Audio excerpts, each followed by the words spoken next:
Salut, c'est Charles Malone. Bienvenue sur cette capsule de coaching où on parle de changement, de peur, de courage, de transition de vie sur le plan pro, perso, le couple, les enfants, tout peut y passer. Aujourd'hui, on va voir ensemble pourquoi le changement fait peur et comment avancer quand même. Parce que le but, c'est reste quand même d'avancer. Sinon, on ne serait pas là. Le changement, ça fait peur. Et c'est normal parce que chaque changement, petit ou grand, vient bousculer quelque chose en nous, vient titiller quelque chose de profond. Il vient secouer nos certitudes, nos habitudes et parfois même nos repères les plus profonds. Et cette peur-là, c'est juste la peur de quitter ce qu'on connaît. Pourtant, le changement, c'est la seule chose qui ne cesse jamais. Le changement, il est tout autour de nous. Tout bouge dans la vie. Tout évolue. Les saisons changent. Les gens changent. Et toi aussi, tu changes. C'est là souvent que tout commence. Comment comprendre la peur? Ce qui nous fait peur dans le changement, ce n'est pas le changement en lui-même, parce qu'après tout, un changement, c'est normal, c'est la vie. C'est l'inconnu. L'inconnu, c'est de ne plus savoir, plus maîtriser, c'est d'avancer sans aucune garantie, parce que notre mental, il aime ce qui est prévisible, il aime ce qui est contrôlable, il aime ce qui est connu. On est formaté comme ça, malheureusement. Donc, il faut changer. Mais la vie, elle n'est pas faite pour être contrôlée. Elle est faite pour être vécue. C'est aussi simple que ça. Et parfois, vivre, c'est accepter de perdre un peu de contrôle. Un peu de contrôle. Tu sais, on confond souvent confort et sécurité. Le confort, c'est ce qui t'empêche de bouger. La sécurité, c'est ce qui te permet d'avancer. Il y a une subtilité. La sécurité, c'est ce qui te permet d'avancer. Beaucoup de gens restent coincés dans des situations qui ne leur ressemblent plus parce qu'ils croient qu'ils sont en sécurité.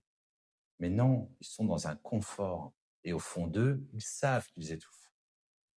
Et c'est pas la vie, ça. C'est de la survie. Le vrai mouvement, c'est celui qui t'invite à redevenir vivant. Même si ça fait trembler, même si ça fait mal, même si ça te rassure pas tout de suite de changer. C'est clair. Quand tu es en plein changement, c'est un peu comme marcher dans le brouillard. Tu ne vois pas le bout du chemin, tu avances à l'aveugle, pas après pas, tu n'y vois rien, mais c'est là que tu dois faire confiance. Confiance en la vie, parce que la vie est bien faite. Confiance en ton ressenti, confiance en cette petite voix, l'intuition qui te dit « je ne sais pas où je vais, mais je sais que je ne peux plus rester là et je sais que quelque chose de bien m'attend après ». Parce qu'au fond, ce n'est pas le changement qui fait peur, c'est la résistance au changement. La résistance au changement. Alors le vrai courage, enfin le courage d'ailleurs, tout simple, ce n'est pas de ne plus avoir peur. Le courage, c'est d'agir malgré la peur. C'est de te dire, oui, j'ai peur, et c'est normal, c'est légitime, mais j'avance quand même. C'est normal d'avoir peur. Voilà, il ne faut plus ce petit côté-là, les autres n'ont pas peur, ils réussissent tout, moi non. Non, non, non, on a tous peur.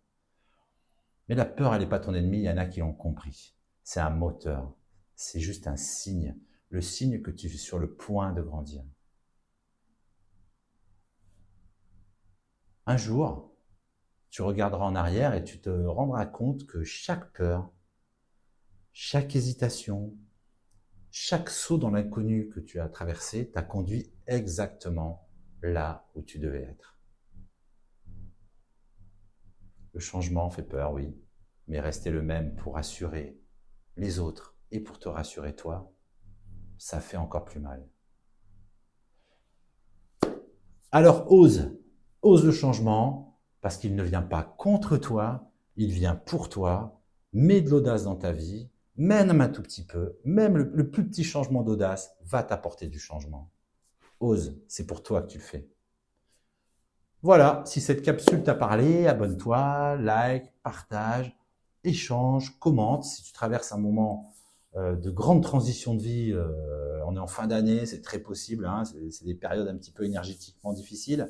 N'hésite pas à me le dire en commentaire, je lis tout et moi, ça m'aidera à créer les prochaines capsules de coaching pour toi. Je te remercie pour ta présence, je te remercie de m'avoir écouté jusqu'au bout. J'espère que cette capsule coaching t'aura aidé, t'aura permis d'avancer, t'aura permis d'amorcer un peu de changement. Et je te souhaite une bonne fin de journée et à bientôt. Bye.